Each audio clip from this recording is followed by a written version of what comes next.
तर रामकृष्ण हरी मंडळी, स्वागत आहे तुमच्या आजच्या ब्लॉगमध्ये. तर मागच्या वर्षी आपण बनवलं होतं पुठ्ठ्यापासून देवाचं मंदिर. तर म्हटलं यावर्षी जरा त्याला आपण मॉडिफिकेशन करू.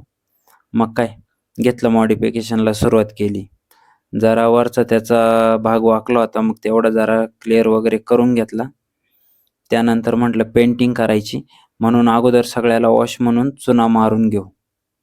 मग काय घेतला पटपट सगळ्याला चुना मारायला. आणि कसं त्याला बारीक बारीक पोर्शन आहे म्हणून त्याला वेळ लागत होता. मग काय घेतला पटपट पटपट चुना वगैरे मारून. पण चुना मारल्याच्या नंतर आपण ठेवला चुना सुकायला 1 दिवस. त्याच्यात झालं असं की पुठ्ठा असल्यामुळे चुना काही त्याला बसत नव्हता. मग पुन्हा सगळा चुना आपण ब्रशने काढून टाकला. चुना काढून टाकला आणि मग केला आपण कलरिंगला सुरुवात.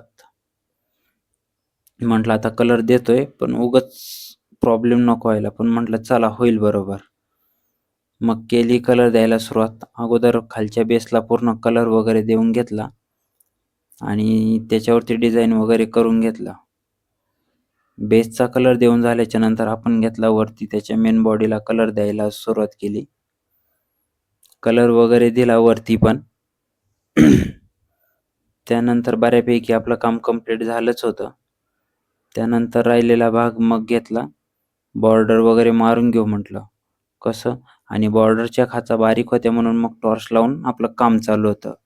कामाला सुट्टी नाही द्यायची.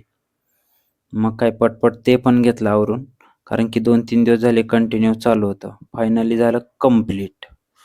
कसं वाटतं तुम्हाला सांगा. कसं असतं ना, एक कलाकार जर असला ना, की त्याची कला ही त्याच्या कृतीतून दिसते, ना की बोलण्यातून. मग 2-3 दिवसाची मेहनत आणि ज्यावेळेस पूर्ण झालं त्यानंतर मग कसं आपल्याला पण जरा भारी वाटत होतं. भरपूर जणांनी त्याला रिॲक्शन पण चांगल्याच दिल्या आपल्याला. फायनली झालं होतं आपलं मंदिर कंप्लीट. तुम्हाला पण कसं वाटलं नक्की आम्हाला सांगा आणि आवडलंय की नाही सांगा. एका पुठ्ठ्यापासून बनवलेलं आपलं हे मंदिर.